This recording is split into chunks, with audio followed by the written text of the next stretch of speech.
King Darius then issued an order, and they searched in the archives stored in the treasury at Babylon. A scroll was found in the citadel of Ecbatana in the province of Media, and this was written on it. Memorandum. In the first year of King Cyrus, the king issued a decree concerning the temple of God in Jerusalem. Let the temple be rebuilt as a place to present sacrifices, and let its foundation be laid. It is to be 60 cubits high and 60 cubits wide, with 3 courses of large stones and 1 of timbers. The costs are to be paid by the royal treasury. Also the gold and silver articles of the house of God, which Nebuchadnezzar took from the temple in Jerusalem and brought to Babylon, are to be returned to their places in the temple in Jerusalem. They are to be deposited in the house of God. Now then, Tattenai, the governor of Trans-Euphrates, and Shethar-Bozenai, and you other officials of that province, stay away from there. Do not interfere with the work on this temple of God. Let the governor of the Jews and the Jewish elders rebuild this house of God on its site. Moreover, I hereby decree what you are to do for these elders of the Jews in the construction of this house of God. Their expenses are to be fully paid out of the royal treasury from the revenues of Trans-Euphrates, so that the work will not stop.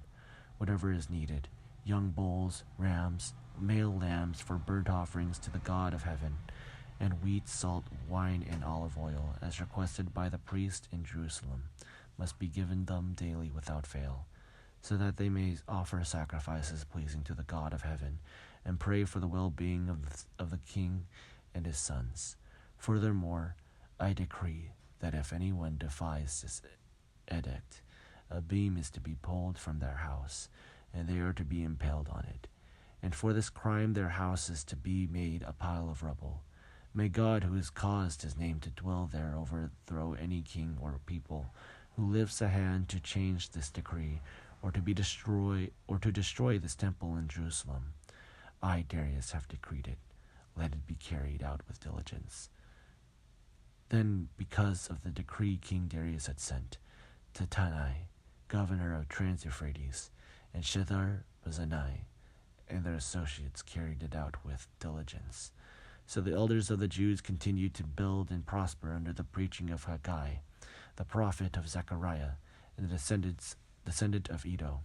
They finished building the temple according to the command of the God of Israel and decrees of Cyrus, Darius, and Artaxerxes, kings of Persia. The temple was completed on the 3rd day of the month Adar, in the 6th year of the reign of King Darius. Then the people of Israel, the priests, the Levites, and the rest of the exiles celebrated the dedication of the house of God with joy. For the dedication of this house of God, they offered 100 bulls, 200 rams, 400 male lambs, and as a sin offering for all Israel, 12 male goats, one for each of the tribes of Israel. And they installed the priests in their divisions and the Levites in their groups for the service of God at Jerusalem, according to what is written in the book of Moses. On the 14th day of the 1st month, the exiles celebrated the Passover. The priests and the Levites had purified themselves and were all ceremonially clean. The Levites slaughtered the Passover lamb for all the exiles, for their relatives, the priests, and for themselves. So the Israelites who had returned from the exile ate it together with all who had separated themselves from the unclean practices of their Gentile neighbors, in order to seek the Lord, the God of Israel.